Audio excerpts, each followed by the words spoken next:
Assalamualaikum warahmatullahi wabarakatuh. Waalaikumsalam warahmatullahi wabarakatuh. Alhamdulillah hamdan katsiran thayyiban mubarakan fihi kama yuhibbu rabbuna wa yardah. Asyhadu an la ilaha illallah wahdahu la syarika lah.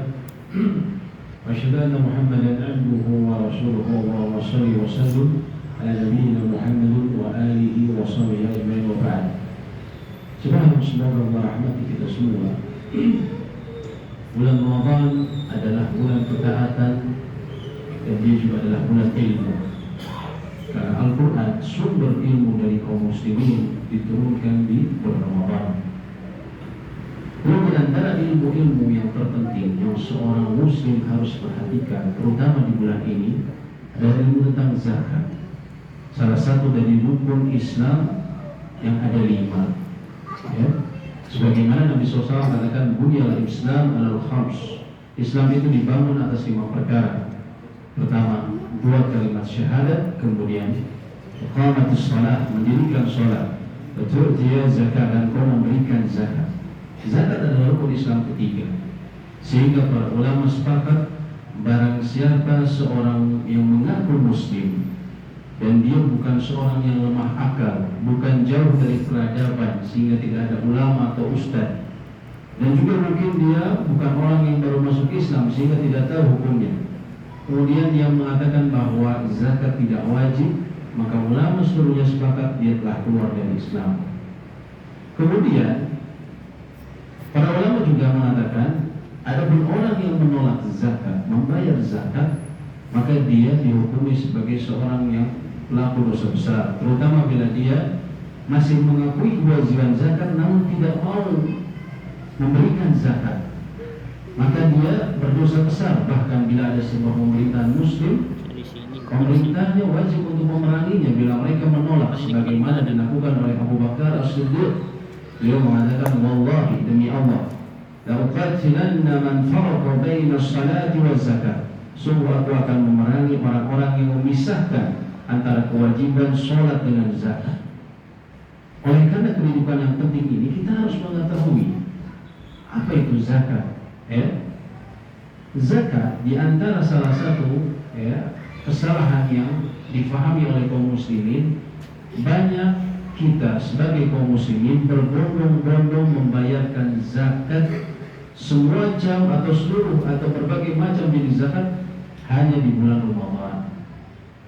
Padahal yang berhubungan dengan Ramadan, di antara jenis-jenis zakat hanya zakat yang berhubungan dengan jiwa kita. Karena ada zakat yang berhubungan dengan harta, ada zakat yang berhubungan dengan jiwa. Yang berhubungan dengan jiwa yaitu zakat fitrah atau zakat fitrah. Ya, dia berhubungan dengan Ramadan. Ya, barang siapa yang dia hidup di akhir bulan Ramadan di saat terbenamnya matahari, maka dia telah wajib zakat fitrah. Namun selain itu, yang berhubungan dengan zakat harta tidak ada hubungannya sama sekali dengan Ramadan. Ini yang perlu kita perhatikan. Jangan sampai kita jatuh kepada kesalahan. Ya, zakat harta setidaknya terbagi menjadi 5. Yang pertama adalah zakat an-naqdaini atau zakat 2 alat tukar, dinar yaitu emas dan dirham, perak. Zakat emas dan perak, dan juga yang semisal dengannya yaitu zakat uang. Yang kedua, zakat harta adalah antara lain zakat urud tijarah atau zakat barang perdagangan. Dan yang ketiga, ada yang namanya zakat zakat peternakan. Bagi siapa yang memiliki ternak sapi, unta, kambing, kerbau yang diternakan secara alamiah, digembalakan secara alami, maka terkena zakat.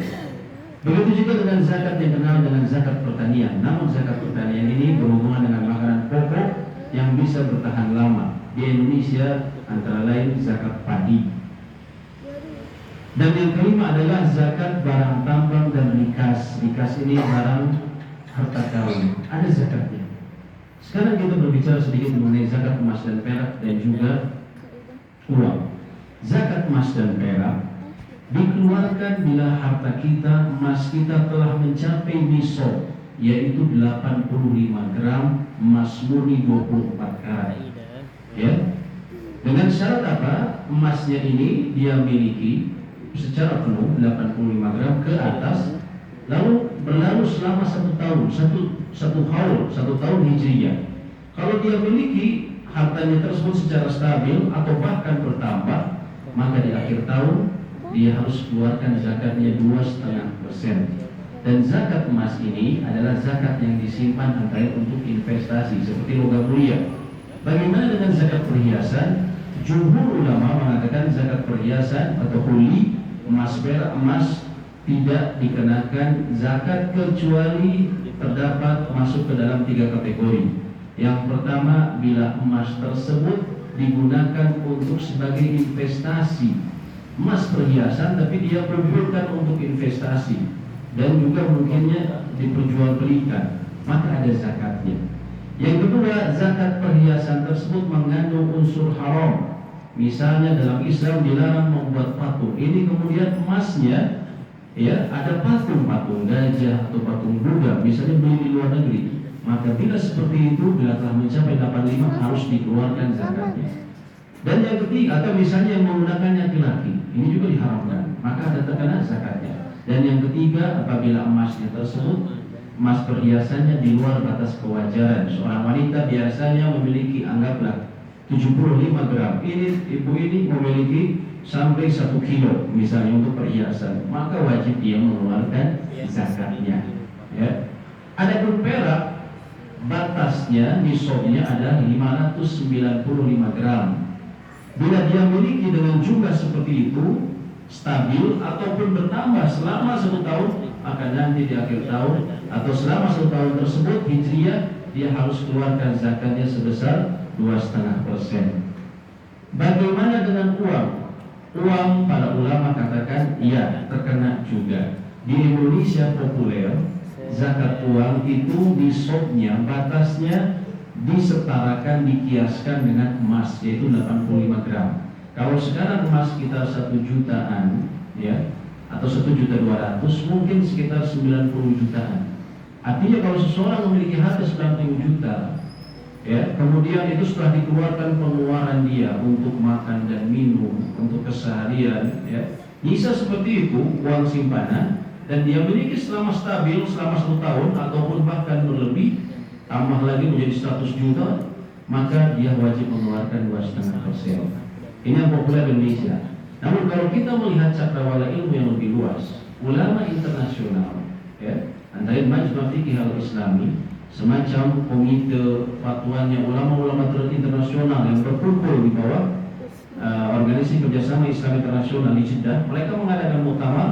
Mereka mengatakan yang lebih tepat uang itu dikiaskannya dengan nisab perak, yaitu 595 gram. Itu kira-kira sekitar 7,2 juta.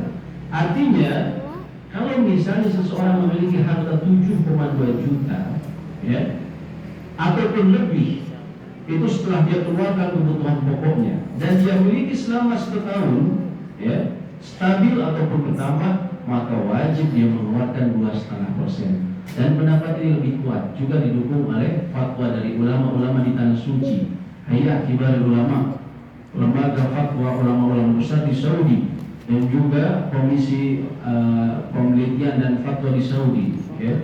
Mereka memanfaatkan yang sama, yaitu walaupun mereka negara yang lebih kaya, tapi mereka mengatakan uang kertas itu kiasnya, nisabnya adalah sama dengan perak. Dan ini pendapat yang lebih berhati-hati dan lebih memberikan manfaat kepada mustahik. Jadi kalau kita punya harta 7,2 ke atas, kita catat, Pak, kapan kita dapat? Oh, saya dapatnya bulan Agustus 2023. Kita lihat 2023 itu Agustus bulan apa hijriyahnya. Lalu kita hitung selama 1 tahun sampai tahun berikutnya. Andaikan ternyata stabil ataupun bertambah, maka dikeluarkan zakatnya 2,5%. Begitu juga dengan zakat perdagangan. Kita punya zakat barang perdagangan, kita lihat apa saja aset yang lancar, keuntungan kita, ya, plus utang kita, dikurangi kerugian ataupun dikurangi utang kita. Kalau kita ternyata sudah di atas 7,2, ini pendapat yang berhati-hati, mengambil perak juga, maka kita lihat kalau selama setahun ternyata masih sama atau bertambah, maka dikeluarkan zakatnya 2,5%. Saya belum untung masa ngeluarin zakat. zakat ini secara makna kata antara lain an-nama wa ziyadah, pertumbuhan dan pertambahan. Anda jangan khawatir ketika Anda mengeluarkan zakat, sebenarnya itu akan memberikan berkah kepada harta Anda. Justru mungkin kita mengeluarkan uang, tapi pada hakikatnya itu investasi yang Allah akan berikan keberkahan pada kita dan juga membersihkan jiwa kita. Membersihkan jiwa kita. Wa man asdaqu minallahi qila. Dan siapakah perkataan yang lebih baik dibanding Allah? Allah menjanjikan selalu yang terbaik. Jadi jangan kemudian seseorang merasa, oh saya belum untung dan segala macam. Kalau sudah kena ininya, keluarkan zakatnya. Begitu pula orang yang memiliki peternakan yang tadi kami sebutkan. Kalau peternakannya dibiarkan gembala bebas, maka dalam jumlah tertentu, misalnya sapi memiliki 30 ataupun kambing 40, maka wajib dikeluarkan zakatnya dengan kambing juga atau sapi. Mereka yang berlalaian dalam masalah ini, na'udzubillah, Nabi SAW telah mengabarkan seseorang yang memiliki sapi dan seseorang yang memiliki hewan ternak dan dia tidak membayar zakatnya, pada hari kiamat ketika di padang mahsyar, mereka Allah akan bangkitkan menjadi lebih besar dan akan menginjak-injak pemiliknya. Mereka bertanduk dan menginjak pemiliknya. Setiap kali selesai menanduk dan menginjak pemiliknya, yang pertama akan datang lagi, kembali lagi menginjak dan menanduk. Mereka yang memiliki emas dan perak, namun dia tahan hartanya, maka Nabi SAW katakan dia kelak akan diberikan lempengan, dari api dan yang dipanaskan di jahanam dan akan disetrika di tubuhnya pada hari kiamat atau di padang mahsyar. Fi yawmin kana miqdaruhu 50 alf sanah. Nabi SAW katakan pada satu hari yang setara dengan 50.000 tahun. Na'udzubillah. Ini belum sampai surga dan neraka, Pak. Masih di padang mahsyar. Orang yang melalaikan urusan zakat, na'udzubillah, sudah disiksa di sana. Oleh karena itu pelajarilah.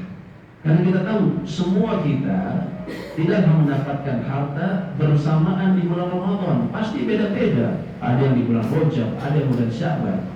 Berarti harusnya hitungan kita itu kita tidak mengeluarkan semuanya di bulan Ramadan, Namun kaum muslimin banyak memberikan di bulan Ramadan karena ketidaktahuan. Kalau kita mempercepat, misalnya harusnya kita berikan bulan Syawal, tapi kita keluarkan di bulan Ramadan, ingin mendapatkan kemuliaan di bulan ini. Kalau dia mempercepat boleh. Namun kalau dia memperlambat, harusnya dia berikan di bulan Rajab, bulan ke-7. Namun dia tunda-tunda, nanti saya Ramadan biar sekalian. Justru dia berdosa karena dia menunda hak orang lain. Zakat itu adalah hak orang lain. Dan yang terakhir sedikit mengenai zakat fitrah. Zakat fitrah diwajibkan bagi mereka yang hidup setelah terbenamnya matahari di akhir bulan Ramadan. Kalau ada bayi baru lahir, pada saat itu setelah azan maghrib, maka wajib bagi walinya memberikan zakat fitri selama walinya tersebut memiliki kemampuan untuk makan sehari semalam pada hari Id, memiliki kemampuan makan untuk dirinya dan juga orang yang ditanggungnya selama hari Id, maka dia wajib mengeluarkan juga untuk anaknya. Sebesar apa? Kita ketahui di Indonesia populernya sekitar 1 sok, yaitu 2,5 kilogram. Dan jumhur ulama, mayoritas ulama mengatakan yang sah adalah diberikan dengan makanan pokok. Hanya Imam Abu Hanifah yang mengatakan boleh menggunakan uang. Itu pun kalau menggunakan uang, konversinya bukan 2,5 kilo, 3,8 kilogram. Kalau menurut mazhab Abu Hanifah, Namun yang utama adalah yang disebutkan oleh mayoritas ulama, bahwa mereka mengatakan tidak sah kecuali dengan makanan pokok. Dan itulah yang dicontohkan oleh Nabi SAW. Ada yang memang zakat itu diberikan uang. Contohnya kita punya uang, zakat mal kita dengan uang. Tapi kalau zakat fitrah, memang Nabi SAW memerintahkannya untuk memberikan makan. Itulah sekilas mengenai zakat. Semoga memberikan manfaat dan seharusnya kita memperhatikan masalah-masalah seperti ini. Dan kita juga menyebarkan ilmu ini kepada masyarakat sehingga masyarakat mengetahui kewajiban ini. Jangan sampai seseorang karena ketidaktahuan dia menahan harta orang lain sehingga akibatnya hartanya tidak barokah. Ada masalah di keluarganya, ada masalah di pekerjaan, tanpa dia sadar walaupun dia banyak duit, ternyata uangnya tidak barokah karena jangan-jangan dia menyimpan zakat secara tidak sadar. Demikian yang bisa kami sampaikan, semoga memberikan manfaat. Wallahu a'lam bishawab. Assalamualaikum warahmatullahi wabarakatuh.